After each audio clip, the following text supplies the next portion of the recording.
वे पथुश्रचा शरीरे में रोमहर्षसृच जायते गाण्डीवं संसृसे हस्ता त्वच्चैव वपरिधरायते न च शक्नोम्यवस्थातुं भ्रमतीव च मे मनः निमित्तानि च पश्यामि विपरीतानि केशव न च श्रेयोनुपश्यामि हत्वा स्वजनमाहवे।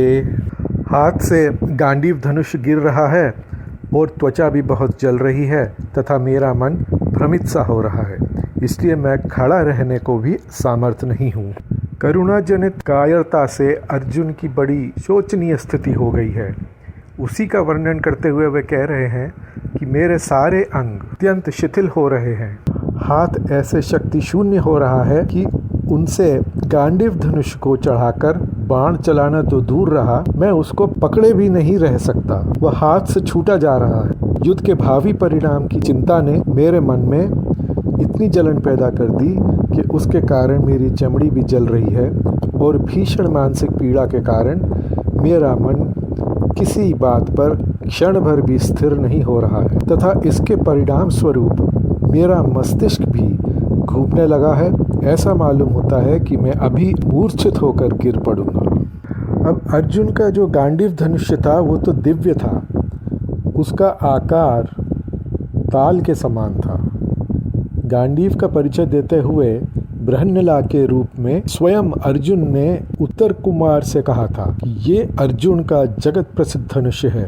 ये स्वर्ण से मढ़ा हुआ, सब शस्त्रों में उत्तम और लाख आयुधों के समान शक्तिमान है। इसी धनुष से अर्जुन ने देवता और मनुष्य पर विजय प्राप्त की है।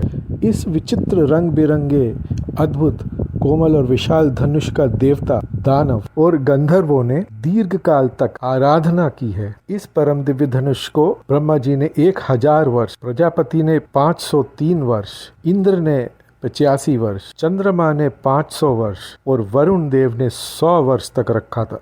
हे केशव, मैं लक्षणों को भी विपरीत ही देख रहा हूँ तथा युद्ध में स्वजन समुदाय को मारकर कल्याण भी नहीं दिखता।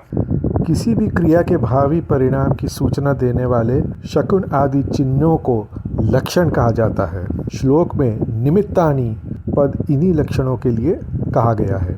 अर्जुन लक्षणों को विपरीत बताकर ये भाव दिखाते हैं कि असमय में ग्रहण होना, धरती का कांप उठना और आकाश से नक्षत्रों का गिरना आदि बुरे शकुनों से भी यह प्रतीत होता है कि इस युद्ध का परिणाम अच्छा नहीं होगा। इसलिए मेरी समझ से युद्ध ना करना ही श्रेयस्कर है। अब यहाँ अर्जुन का ये भाव है कि युद्ध में अपने सगे संबंधियों के मारने से किसी प्रकार का भी हित होने की संभावना नहीं है, क्योंकि प्रथम तो आत्मीय स्वजनों के मारने से चित्त में पश्चाताप क्षोभ होगा, दूसरे उनके अभाव में जीवन दुखमय हो जाएगा और तीसरे उनके मारने से महान पाप होगा।